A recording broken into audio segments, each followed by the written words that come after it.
to episode 14 of Radio Omnicor. I'm your host, Colleen McClintock, and you can find all our podcasts on iTunes and our website, www.omnicor.co.za. You're listening to the show that is guaranteed to teach you something useful and meet an interesting and dynamic guest. Dr. Nokwethemba Mtshali is the Chief Executive Officer of the Bertha Gxowa Hospital in Germiston, a district hospital with a staff complement of 767. Dr. Nokwethemba was appointed permanently after acting for a year. She has made a name for herself as the youngest hospital CEO in South Africa at the young age of 31. Her vast experience in both private and public healthcare have paved the way to where she is today. Bold and daring, she sharpened her people skills and learned the importance of teamwork and collective efforts. We are thrilled to host her for this episode and get to understand her thinking and her hopes for South Africa. Welcome to Radio Omnicor. We're so thrilled to host Dr. Nokwethemba Mtshali in studio. And I was privileged to meet up with you at the Bala World Equipment Women in Leadership graduation. Do you remember? Yes, I do. And you were the guest speaker. And I was lucky enough to sit next to you. And I apologize because I probably did fangirl all over the place because you spoke so beautifully at that graduation. So we are so thrilled to host you in studio. And you speak of yourself as a relentless advocate for youth development, gender equality and community development. And you've been championing the health services in South Africa since 2002. And my favorite intro of you of all is that you're an indy healer. And at that point, I was exactly, this is why we really connected. So we're so thrilled to host you. You want to just pick up there if I've left anything off your bio, your intro? No. Well, anyway, hello, Colleen. Hello. Thank you for that grand welcome. No, I think you might have covered everything that I would like to cover, but we'll talk more as we'll uncover more as we chat. Yes, so I think the thing that stands out for me is just what you've achieved in this short space of time in your career. What do you look back on as your proudest sort of achievements? You've done so much. I mean, you're a doctor, you've done an MBA, you came out as the top 200 in the Weekly Mail and Guardian. There's so many achievements that you've had. And now you're the youngest CEO of the hospital in Germiston, the Bertha Gxowa. I tried so hard to practice that. Doing very well. And I mean, not only do you have 727 staff members you're looking after, how many beds and patients there that you are responsible for? Okay, in our inpatient unit, we've got 328 beds. Those are inpatient beds that we're currently fully utilizing, approved for and utilizing. Our outpatient headcounts is anything up to about 5,000 a month. Wow. And our emergency head count is more or less the same as well. Wow. So we see quite a lot of patients, quite a lot of feet through the door. Sure. And you can imagine the challenges of having to manage so many patient journeys, because it might be the same patients, but so many patient journeys. And that's why one of the things that we try and do is to get it right. Just the experience that the patient comes when they experience our services, we want that to be a positive experience. We do a lot of, we try and get a lot of feedback from our patients as well. We do walkabouts. We do power hour engagements on every week. Power hour. Yes. So we spend an hour. Top management. We've actually decided that we're going to take turns. So we interview patients that are in the waiting areas just to get the sense of how is their experience. Is it good? Is it bad? Even if it's good, what are the areas that we can still improve on? Obviously, if it's bad or if it's not so positive, then we can already correct there and then, which is something that it gives us an opportunity for us to do those things before they become real complaints. Because you can imagine that by the time a person complains, not everyone is going to complain for everything or for every minor thing that goes wrong or they don't like. But when someone complains, you can understand that the gravity of whatever has happened has propel them to go and lay that complaint. So we want them to, even before they even start thinking of complaining, to let us know, because we are passionate about making and getting our service right, and continuously improving on those things. So it's a constant challenge. I say, one of the things that I'm taking on now, the responsibilities that I know that my staff are my clients. I treat them like my clients because I want them to treat our clients well. And the only way, because I'm not there physically all the time, is to entrench that sense of responsibility, that sense of service, that passion, that enthusiasm for work. I've got a lot of enthusiasm for my work. I love my work. I love what I do. I love the contribution that I think I'm able to make in the public service. And I think even if you walked into Bertha Hospital, you'll be able to see the energy. That's one thing you'll be able to pick up that other hospitals don't have or may not have. Is that the culture you've created? It's the culture that we are all creating, because it's not my effort alone, but it's one thing that I went in and I realized that there is something. Our walls are beautiful, our infrastructure is so nice, but the culture is sort of like dampened. How do we liven it up? I make it a point as well that I'm not uptight when I'm walking through the corridors. Right.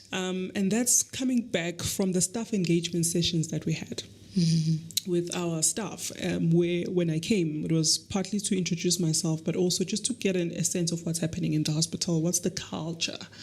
And one of the things that came across is that they only see top management when there's something that has gone wrong.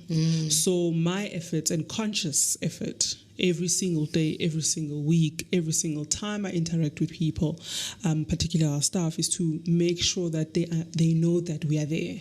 We are there even when they've done well, even when things have not gone right. And not only to, they must not, when they hear our heels in the corridor, they must not shudder and think, oh my God, what have we done now? Right. So to see also that shift now when I walk in through a ward, or in a service area, people actually want to come in and say hello. They want to show us what they've done differently, what innovation they've come up with, what change they've brought about, and that's always exciting. And I think so. We've come a long way. Still have a long way to go, but we've come a long way, absolutely. So when you landed there, I mean, your whole career seems to go against all the rules and what everyone expects of you, because you're a clinical doctor, but you opt to go into the administration of a hospital. And being a female, how does that affect when you landed in the hospital and you're young and you're energetic? So did you have any obstacles, any hurdles that you had to get over with all those biases? We deal with biases every day. Part of it, I think you start getting used to it, and you sort of stop seeing it. From the time, I think, as a medical doctor, even as a medical student, that automatically people assume that I'm a nurse and not a doctor. So I'll get there, introduce myself. I'm Dr. So-and-so. I'm here to treat you. And we do a whole history-taking examination, do bloods, and whatever test really needs to be done. And the person will complain to someone senior that they've not seen a doctor. No. So that's where it comes from. And I think sometimes, the first instinct is to fight against that. But it's also, as I think as you progress in the profession, you realize that some of these biases are unconscious, and sometimes it's not worth it to pick that fight. You have to pick your battles. But obviously, where you can see that this one is really like a conscious one, right? And remember, our socialization is such that we'll view everything from a patriarchal lens. This, the ways, the dominant ways of thinking, they favor the males, and I think even us as females sometimes we fall trap into, and we have to. It almost like you have to. Yes, we reinforce this and perpetuate the stereotypes, like, oh, you're a female, you can't do that, you can't do this, you can't treat a man like this, and 1, 2, and 3. So I've had to go through all of that.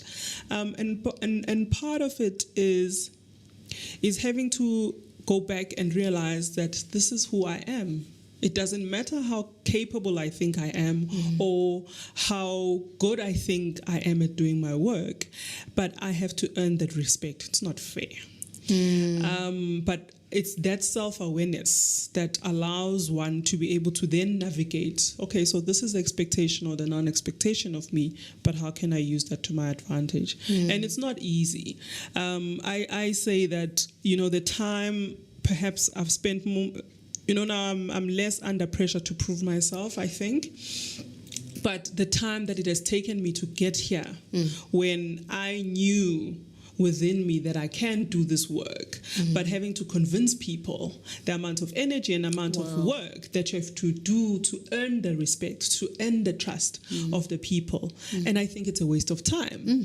But we've had to go through that because, everything is working against, and you can't blame people all the time.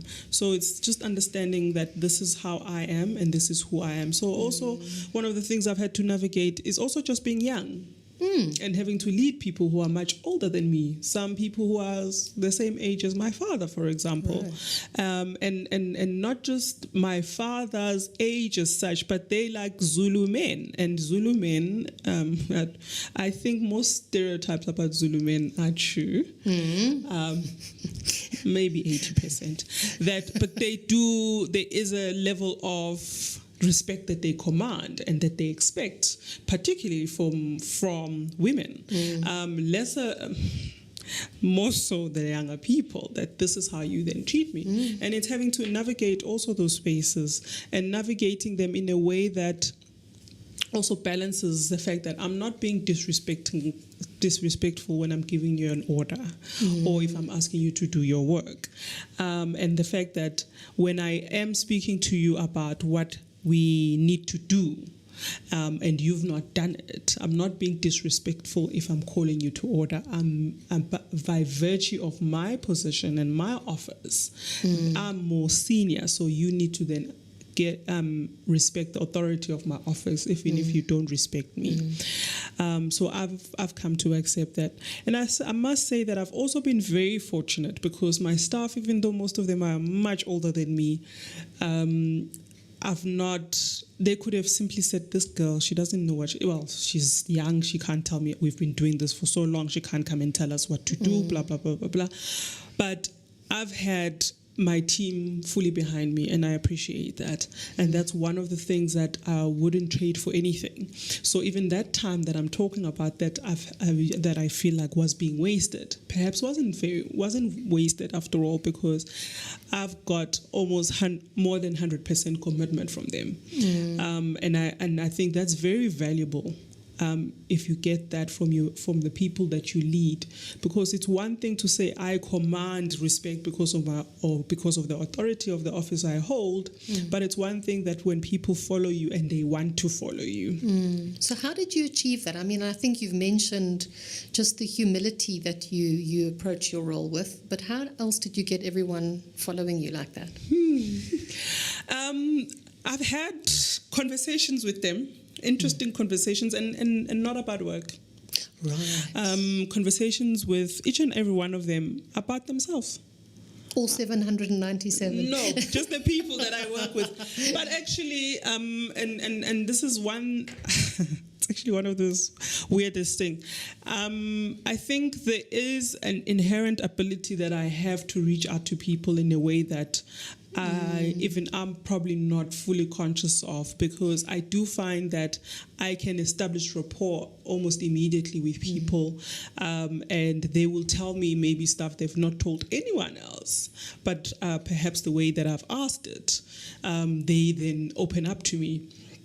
Some come into my office, not all 700, of course, but I've had conversation with all the team that reports to me at the very least. But I've got people that report to my team and even levels lower than that do come to me when they've got problems and they tell me about it. I'm thinking, I'm not sure if I should solve your problem. I'm not sure if I'm the right person to solve your problem, but okay, let's talk about it and allow them that opportunity to vent. And it can be anything from, their family, their daughters. One of the things I think people also able to pick up is that I do speak strongly about, against issues of gender violence, particularly we call it gender-based violence, but we know who gets, violated. It's one of those other things. But so when people say, when I then share some of the, the stories or some of my ideas with them, they will come and say, please, can you speak to my daughter about this? And I think that's quite valuable. So they trust you. It's that trust element as well, which is very important. People do need to trust you. So your approachability, and I think it's not just that people trust you, it's just that you seem to connect with anyone. It doesn't matter their age, their race, their gender, just that you have this sense of humility that people feel comfortable to talk to you.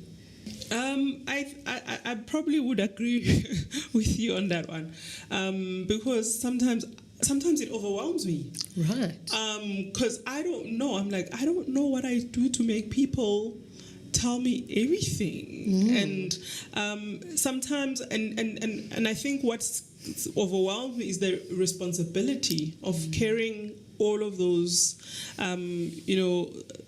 not secrets, but carrying, someone's confidence like that, and that responsibility to keep it obviously, between the two of you, because obviously some people share things that they wouldn't share with everyone, and there's a reason for that, and that's where you get excited about about me being an indie healer or nominated or having gotten the prize as an indie healer, but it's taken me a long time to realize that's my role exactly. And it was so funny because when I actually learned to accept it, okay, I am a healer. I didn't know this. I'm accepting that I'm a healer.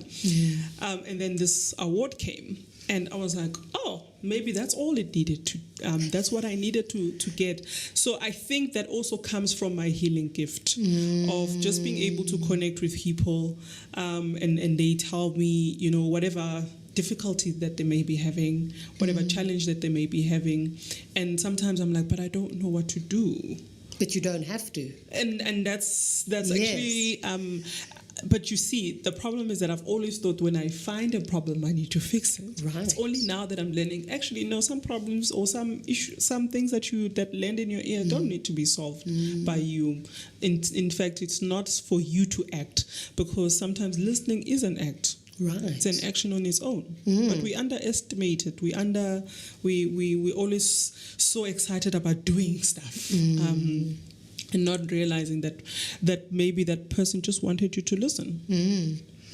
So I think I shared with you I'm a trauma nurse, and I work, not active anymore, but I do work as a volunteer at a certain hospital. And I've never ever seen in the trauma unit leadership come down there and listen to patients and really inquire, like the dignity in which you give those patients just by treating them as clients is just phenomenal. I mean, what do you learn from those situations? We learn a lot. And you are talking about the patient, but I walked through the trauma department a couple of weeks, maybe 2 weeks ago. And the shift that was there I got there early, so I found it was a night shift still. So they're like, oh my God, you're still here. We didn't know, we missed you. And for those are the things that warm my heart, because sometimes you do certain things and you don't realize the impact it has on people, because genuinely I hadn't seen them in a very long time. It's the patients now on that point of view. I think patients, particularly, one of the things that we don't do very well is treat our patients as if we don't treat them as humans. We just treat them as numbers that we need to see and get out of the accident emergency or our system as quickly as possible. But we forget that these are people that come to us, particularly in the trauma units. They come to us at the time where they're most vulnerable. No one comes to a hospital when they're feeling hundreds. Exactly. So there already is the psychology that they're coming with is not the same as yours and mine. And it's just appreciating that these people are already carrying a burden, a psychological burden and a physical burden of not being well. And if you if you connect with them, and you ask them, sometimes, because maybe they won't even realize that this is not acceptable behavior from whoever that they encounter because of their ailment, and they've also accepted that this is perhaps how things are in the public service. Right. So it's always very refreshing for them. They're like, oh, you want to hear? And sometimes I don't introduce myself as the CEO. Okay. I literally just go with them and I speak to them, only for them to learn and be like, "Oh, you're the CEO. Thank you so much." And they really appreciate it, and that changes automatically the experience, even if it may have been negative. Now they know that we do genuinely care, and that's the message that we want we try and we drive across our people. That ask a person how they are.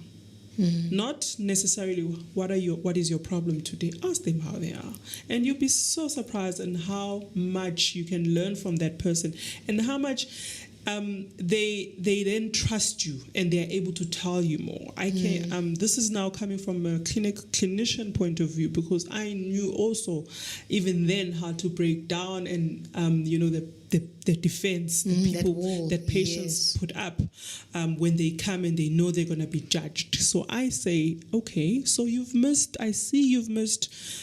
been not taking your medication as you should have been for the past couple of months. What is going on?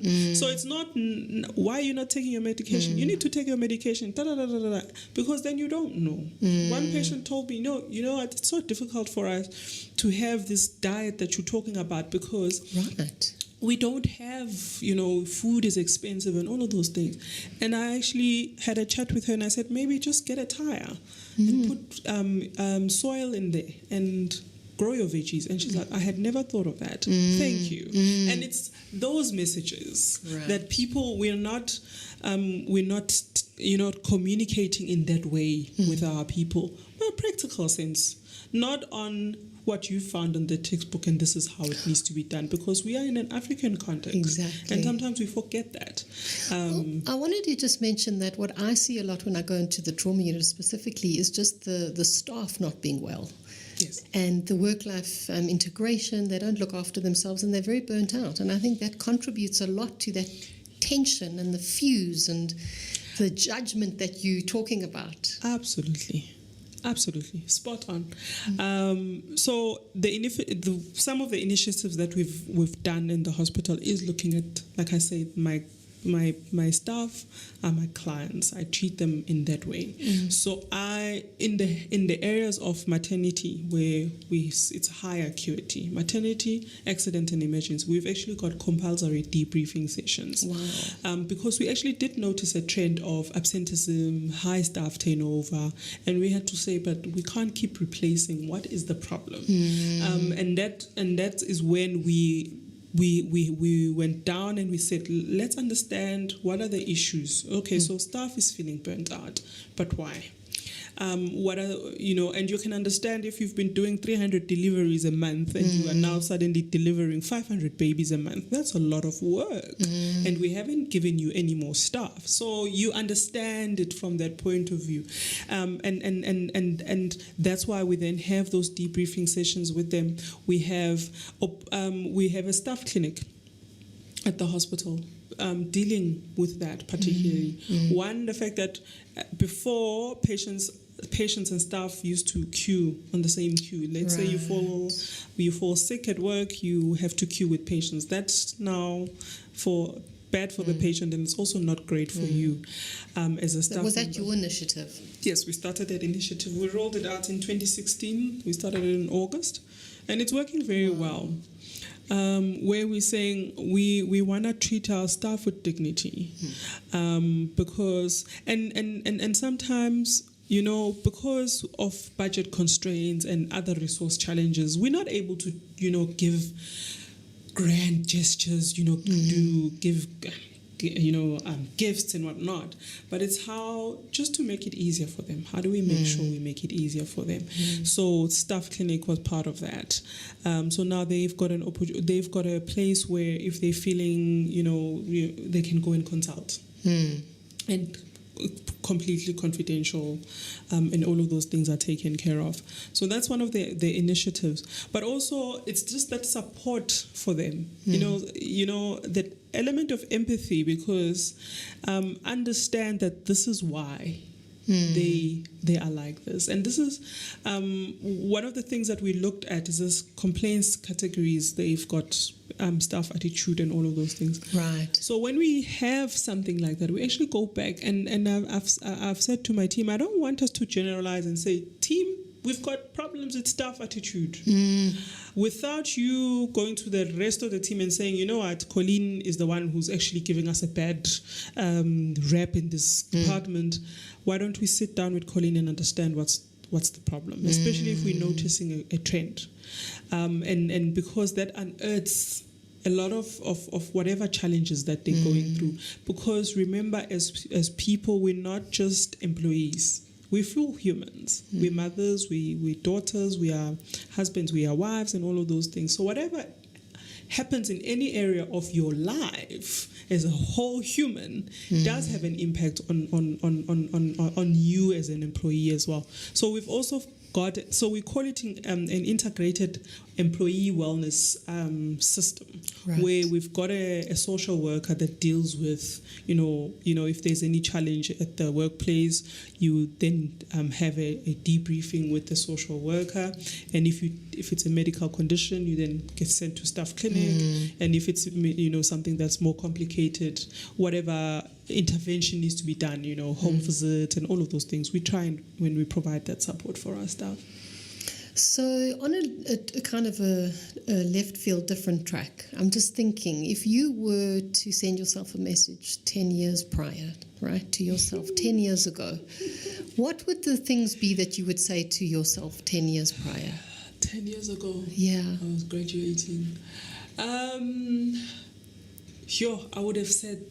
I would have said, just brace yourself. It's going to be an interesting journey. Yeah. Do you feel like a pioneer? Do you feel like you kind of creating a pathway for people to follow? Until you've said that, I didn't. But I understand why you say that. And the reason, because I've thought about it in a different way, that, look, the way we lead, especially in public service, because I'm almost obsessed about making sure public service works, particularly public health. And I'm saying that even in a small institution such as Bertha, if we can get it right, maybe we can start setting, a blueprint on how healthcare service must be run. But I'm saying, and the good thing about perhaps being young is the fact that I'm saying, well, we can't fix the problems that we've got now with the same mentality that got us here. So we can literally do anything as long as it's not the same as what we've been doing, because clearly what we've been doing hasn't been working. And having that confidence to do it as well. And like I say, the team that follows, because I think at some stage they looked at this one and like, what can we do? And then they're like, okay, maybe let's just do it. Right. And I'm glad that they actually did that, because the people that have been there maybe have been there for 30 years, but for them to be changing and saying, okay, all right, so I've done this because I'm that leader who says, okay, you've done well, very, very, very, very well. Let's celebrate. You've done well. Please congratulate Mr. So-and-so for having done so well. And okay, so what are you going to do next? Right. So you're stretching people, eh? And the great thing is that they're willing to be stretched now. Right. It was very difficult initially, like, but why must we have to do this? It's not going to work. And I'm like, no, just try it. Right. And we get those things done. So I think we definitely probably are breaking ground. One of the things, I don't know if you've been following us recently, maybe on our social media page, Facebook, is that we launched an innovation competition. Right. Where we were saying to our staff, we trust you. Mm-hmm. We trust you that one, you understand what the vision of our hospital is. We trust that in your work area, you know best how to make things work better. Mm. So we're going to give you this opportunity to give us those ideas. And we did. Mm. And it humbles me, and it makes me actually very emotional, because it's a journey, like I say, when we started with the staff engagement sessions, and people said, we don't feel like we've got a voice in how things work and how our day-to-day operations unfold, and we've got ideas, but no one asks us. Wow. So that competition was a culmination of that, of saying, okay, you tell us, but obviously we had to get the ground ready. So you'd be surprised, it's actually the porters that won that prize. No, the porters. I'm telling you the honest truth. Oh, that's amazing. I know. So the porters won the prize? Yes. What did they come up with? So the porters, they've got a workstation where they all, the supervisor will be there. So if you need a porter as a, area manager in one area, you're going to call that station and say, look, I need a porter, and whoever is available that gets sent. So then the porter said, look, the problem is that we only come to this central area to get that instruction. So sometimes it delays us getting to the patients that need us. Maybe we were on the 4th floor going to our station, but someone from the 3rd floor needs us, but we're going all the way down to ground floor to get that instruction, and then we have to go back. So they came up with an idea of developing an app. It's like an Uber. Wow. Uber app. So you, if one area calls a porter, you get the nearest available porter coming to you. Wow. And that eliminates a lot of problems, as you can imagine. So they're in the process of developing that app with a group of IT students or developers. Right. I don't know what they're called. Actually, maybe I'm not as young as I think I am. But they've got a group of students that need to develop apps that they need to take and make sure they work. So it's a synergic relationship, because then they get the app and the students also get to demonstrate that this is something we developed. That's incredible, because even if you'd come up with that and gone and enforced it upon them, it wouldn't have landed in the way it's going to land now. Absolutely, and I don't think I would have thought of that, to be quite honest. But it's just it's amazing. I really thought it speaks to how incredible our people are. It also reminds me, when we were chatting that night I met you, and in fact in your speech you spoke about why you went into administration, because things just didn't work. And just your story about people needing a brain scan and having to be sent to another hospital. I mean, it really touches on why you've chosen this career and not the clinical route. Yes, absolutely. Because I do realize that I'm also able to see things from a big picture point of view, on a systems point of view, of saying, okay, so these are the things that work, and sometimes these are the things that don't work. And I think having had my clinical years so recent, not so long ago, allows me to also think about how our staff deliver our service. Because when And I always strive to be the manager that I needed. Right. Because I needed someone that understood that when I need to do certain things, please don't put bureaucratic layers and layers and layers, submission after submission for me to be able to do something. And so what I try and do is that make sure that the people that actually have to deliver the service, they've got the support, they've got the right tools. Because so often you don't have what you need to just do your job. And then someone tells you, but you didn't do your job. Yeah, but I didn't have what I needed. And you didn't listen. Yes. So that also allows me to communicate, particularly with the support departments, because I have to remind them. Even today, I still need to remind them that, look, we are supporting a clinical function. And if we don't have particular consumables, particular equipment, this is the impact. And it's always very easy to be thinking about finances when that's where your responsibility is. And you forget that someone sits with that patient and they don't have what they need to treat that patient. That could potentially mean that the patient's life is lost. So when they say, I need something, you can't be, you need to find a way of making it work. And I think we try and make it work.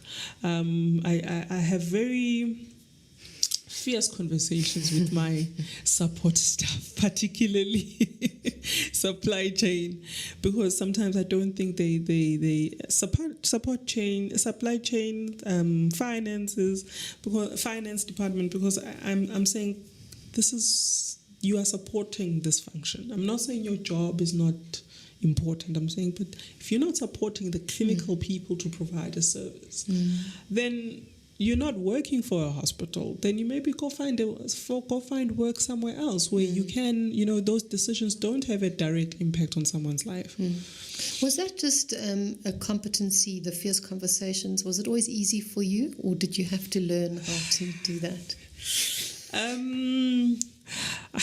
That's an interesting one. So I am naturally tactless. Right. So I've had to work on that. But yes, I've had to learn it as well. So it's a skill that I've learned from both sides. The fact that it's sometimes difficult to call people to order. Very difficult. And I love that. Call them to order. Only South Africans will get that. So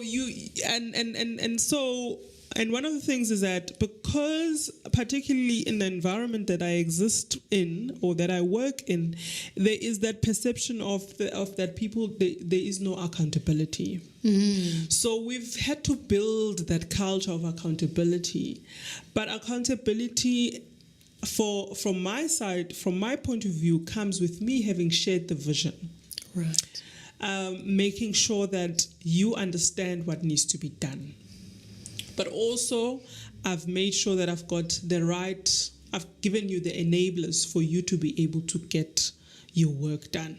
And then I've given you the space to do it. So you also accountable is what you said? Absolutely. Everyone gets accountable. So if I've shared what needs to be done and we've contracted on that, and I've given you enough space to get it done, and I've given you enough resources to have it done, what more if you're not getting it done? So what's the problem? So we have to have a conversation. It's a very difficult conversation to have, but I find that if you've put those elements in place, then it's very easy. Then a person will tell you even before you ask them that, okay, here I didn't do well. I'm like, okay, so what are you going to do? So it makes it even easier. It's no longer as fierce as it used to be because we've communicated clearly what needs to be done. So because sometimes people will say, no, but I want a high score for my performance review and whatnot. And I'll say, but you need to tell me why. Because on 1, 2, and 3, this is what we had agreed and you haven't done it. So now they come and they say, look, this is what I deserve and, I've not done well. This is what I'm going to do better. This is my plan. I'm like, okay, great. So there's an element of fairness that you, Absolutely. Just to be fair with people, but you're also teaching them sort of in a very consistent, repetitive way that the conversation is going to happen. And I think leaders really struggle with this. Certainly in coaching, it's one of the major reasons people come into coaching is I can't have those tough conversations. So actually that's funny because what I do, I call it coaching, is that when we do have those performance review, part of it is the, looking at the work and the accountability and all of those things that go with it. But also it's then saying, if you are not able to do it, or this is how you think, because that's actually the great part of it, when they say, I've not been able to do 1, 2, and 3. The reason I've not been able to do it is because of this and this and this. This is what I'm planning to do about it. And you're like, oh, is that so? Okay. So what other options can we explore? How will you know when you've succeeded? So it's also, but that was also my learning, my development area, because I didn't know I came with solutions for people. And I've had to step back and listen to them, what they think the solutions are.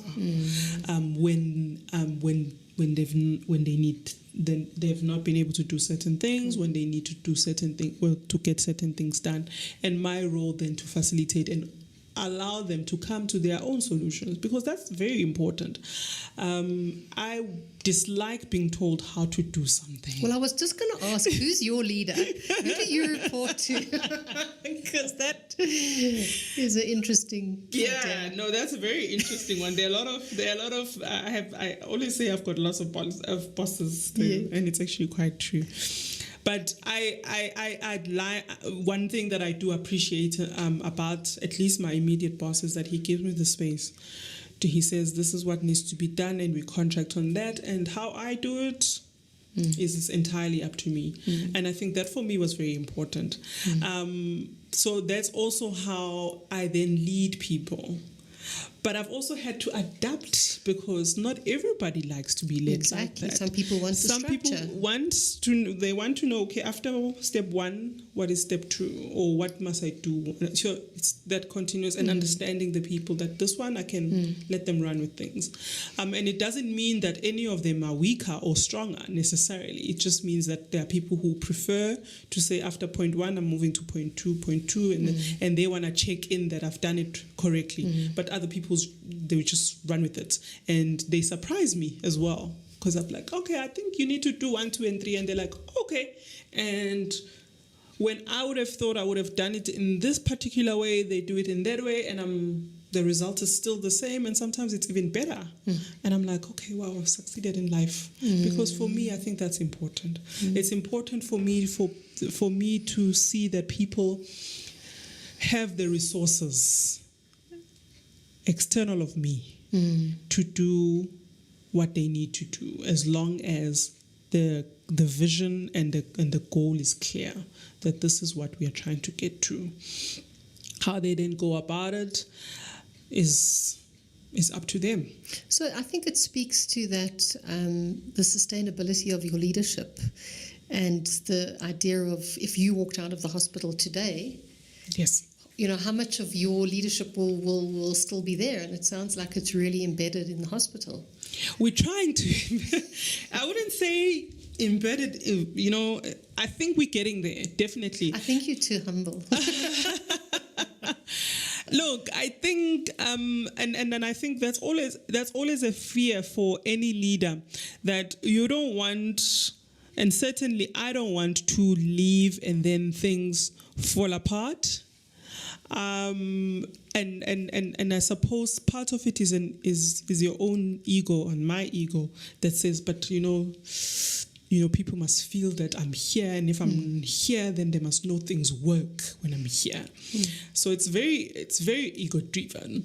So you have to and you have to recognize that as well as a leader, that look, I'm not letting people make decisions, or I'm not letting people they carry out their responsibilities because I want to affirm myself constantly. And I've had to step back and realize why people were dependent on me. So I realized, because I also do a lot of reflection, I realized that, okay, so I'm contributing because it frustrates me. It used to frustrate me anyways. It doesn't happen as much as it used to because I have stepped back. It used to frustrate me a lot when people came to me for every single decision. And I thought, but these people, they can't, like, why do they always do this? And it will frustrate me and get me, all crazy. And then I had to ask myself, but what keeps them coming back to me for these decisions? Because it will be a matter of, but we've done this before. Why haven't you learned from what we've done before? And it was realizing and the realization that actually, no, you made the decision. They didn't. Right. So because they've not made the decisions, they're not equipped to be able to make those decisions in future. So you have to let people make their decisions.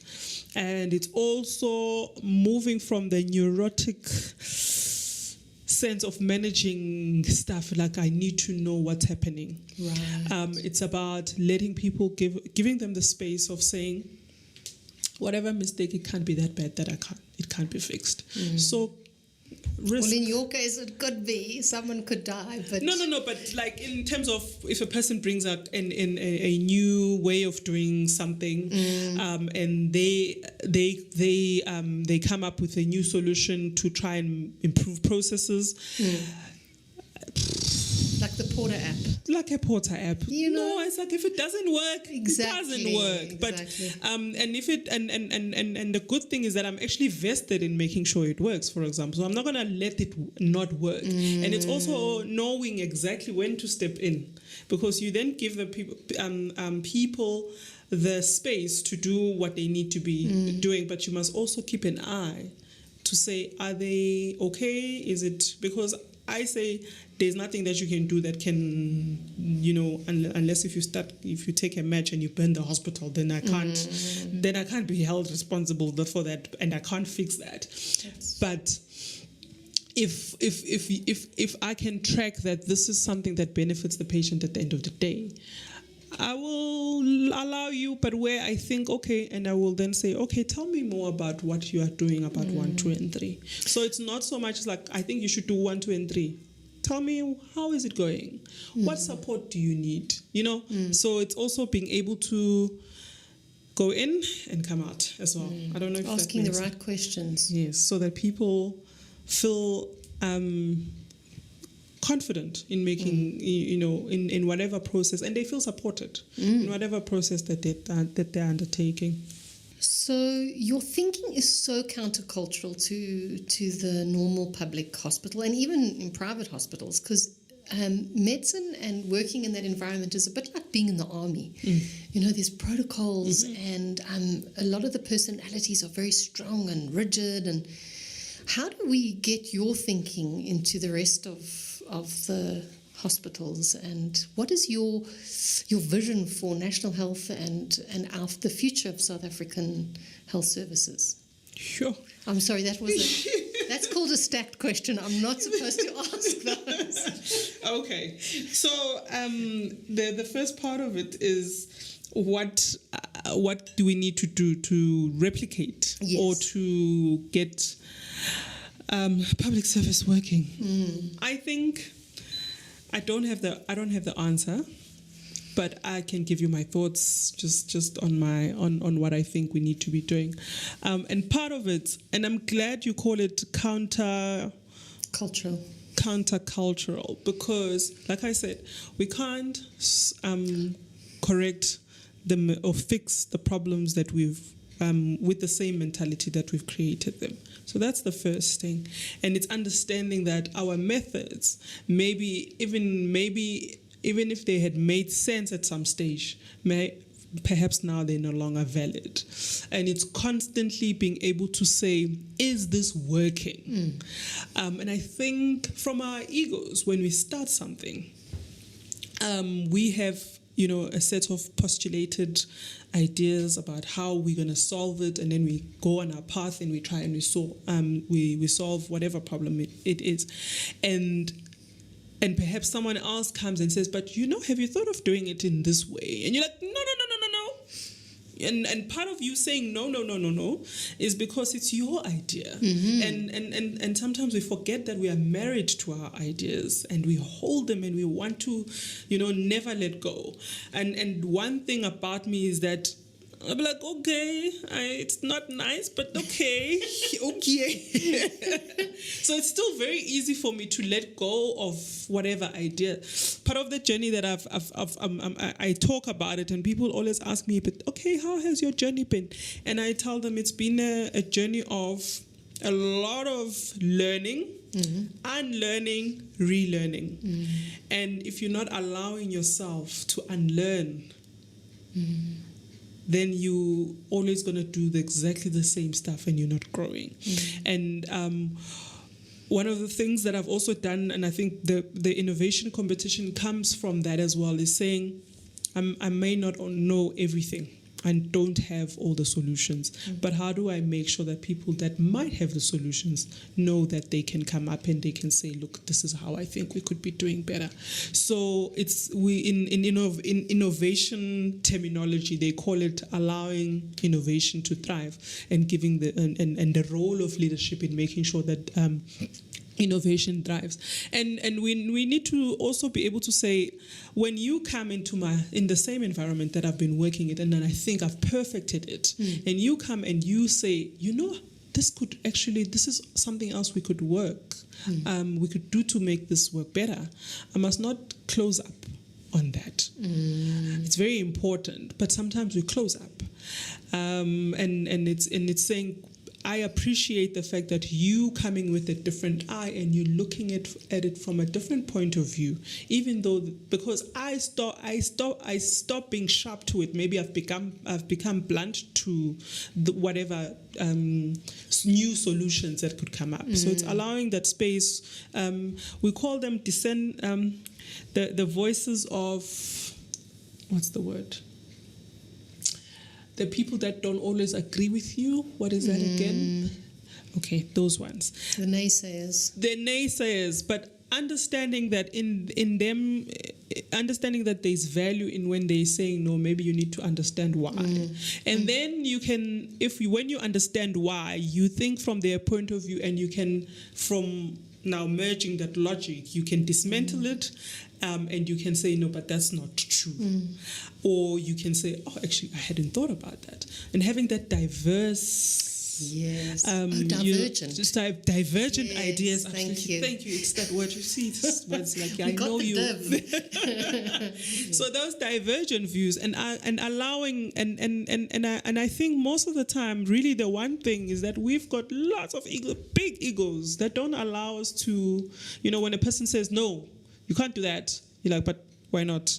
But especially in the medical community, I'm sorry, precisely. I need to say. Precisely. You see. Precisely. And one of the things that I think I appreciate is perhaps not having gone through the specialization route, because maybe I would have been like, yeah, you must respect me, you must do this. When I walk into a ward, for example, people are not afraid of me.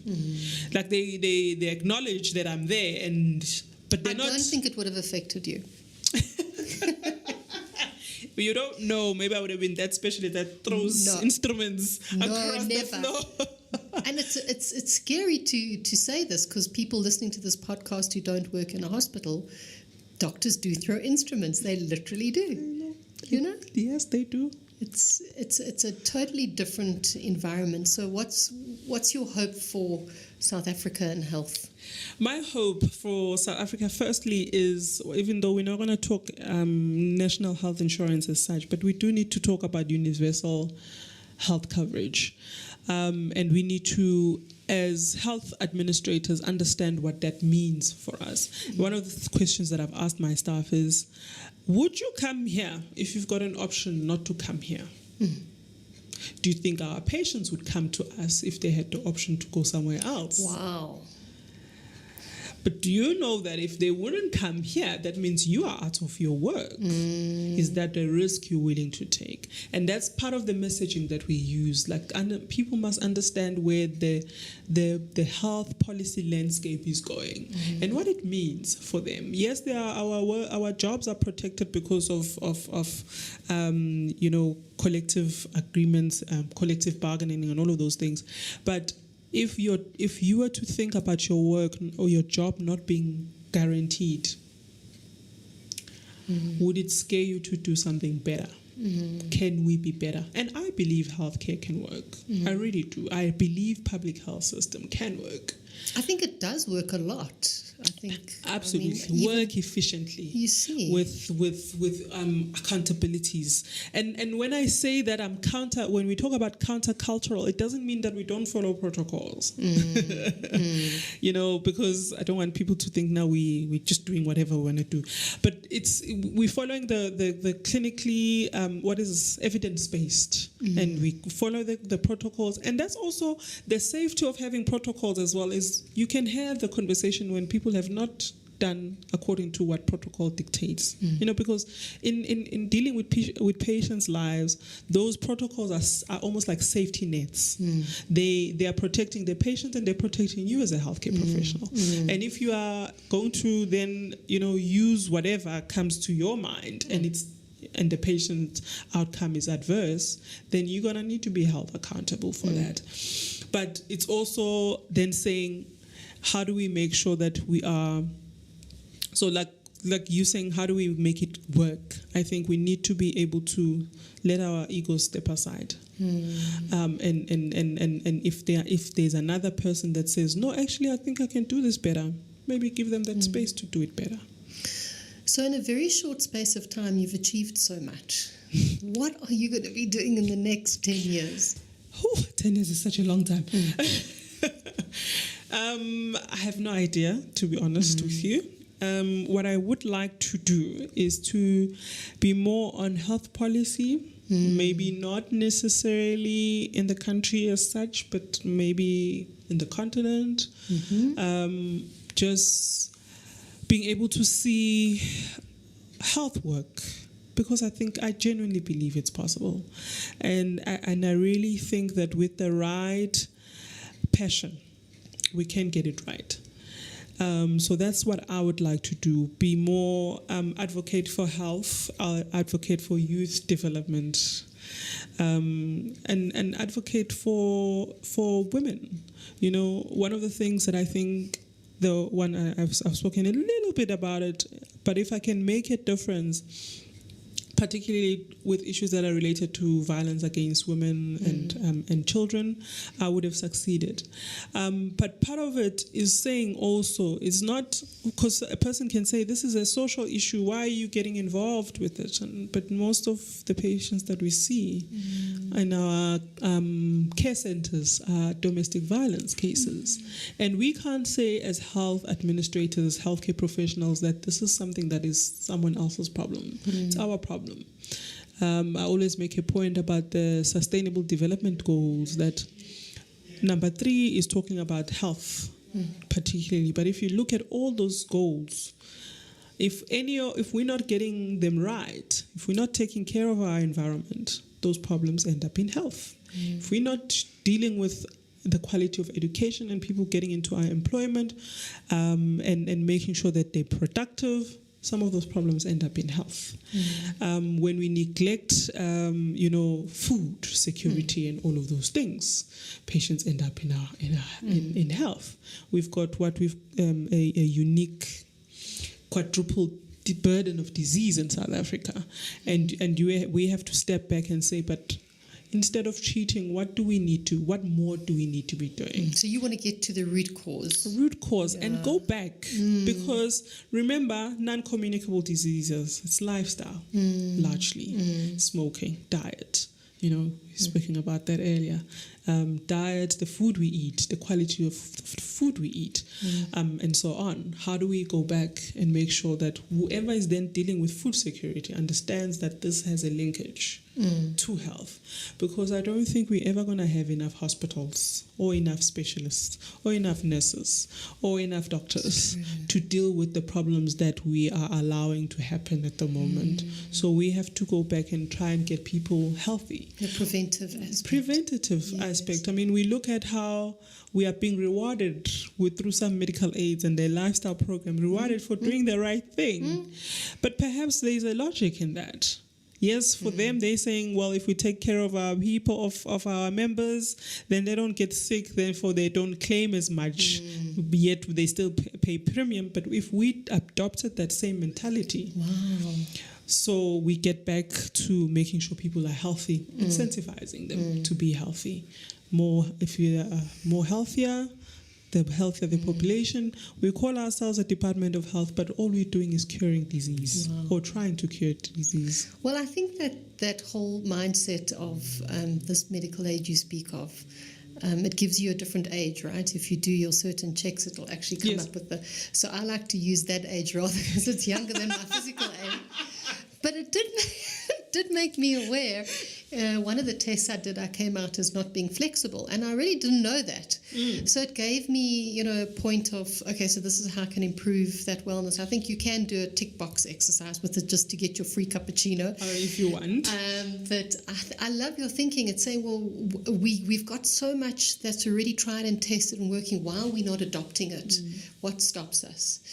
So... did you meet Nelson Mandela ever? Did you have the privilege? No, I never met Nelson Mandela. So I had the privilege of nursing Nelson Mandela. And the one thing that always stood out for me was at night when you would go into his ward to take over, he would get out of bed and greet you. The nurses taking over. This was the level of respect. And you just like Nelson, you just bring everything of his qualities in the way that you are so passionate about public health and what you're doing. And I think if he was here to see you, he would just be like, that's it. That's exactly what the vision was. Thank you. I think that's the biggest compliment I've ever received. Wow. You have such gravitas. I mean, people listening can't see you, although we will post a picture of you. But there's just such authentic gravitas of what you're doing. There is no agenda. You really want to make a difference. And I just say thank you so much for everything you're doing, because it can't be easy. And I want to end with the question, you're raising a son. And you're very committed to the whole gender equality, and how do you raise a son in South Africa so that sticks with him? What do you teach him? How does he learn from you? First of all, I think I need to set an example. Okay, first of all, it needs to go back to the fact that blue is not for boys, pink is not for girls, because he absolutely refuses to have a pink Kinder Joy, and I never taught him that. Really? So it's the responsibility of saying, actually, at school they learn more than what we want them to know. So it's always countering, and I suppose I'm always going to be countering most of what he learns and assumes is normal, because it takes a certain consciousness to be able to say, but no, that's not okay, or I don't want him to start thinking about that. But firstly, I think also myself, what I'm doing, I want him to know that women can be who and what they want, and it's okay. And if I can set for him that example of knowing that there's no limitation based on gender, and that he mustn't expect that certain people will be, that they will dim their light in order for him to shine, for example, or for a man to shine, I would have succeeded. But one of the other things that I feel is important, and I constantly asking myself about, so for example, femicide, the high rates of femicide in South Africa. Obviously, femicide by definition is being killed by an intimate partner. So it's not intimate or someone who's close to you. So it's not people you don't know. So how do I make sure that my son doesn't end up killing me or killing his partner and all of those things? What are the lessons that I'm I must impart on him so that he doesn't think that's normal behavior. And I think it's modeling what's acceptable behavior is, because it's one thing to tell our children how and what they must do, but if we're not emulating and we're not walking the talk, then we've lost it. Because remember, they see, even before they start speaking, they put patterns together and they see this is how things are done, even when they're not able to articulate it. So it's making sure that even when I walk as a feminist, I walk in and make sure that he understands that women are not being limited by through how society views them, and that he mustn't view women in that way as subhumans, which I think is very important. Wow. Well, I mean, you certainly are role modeling an expansive energy, achieving so much. So thank you so much for coming in to chat to us today. It's been such a privilege. Thank you for having me. And I look forward to connecting with you again. This conversation has left me full of hope for South Africa. Nokwethemba has taken very difficult environmental barriers and has hacked them, and at such a young age. Nothing scares her, and that is so remarkable. Her thinking is shifting what is possible, and maybe more importantly, she's doing the work, not just thinking about it. What more can we do to contribute? Thank you for listening. We hope you enjoyed the episode, and thank you to William Irwin, our new producer.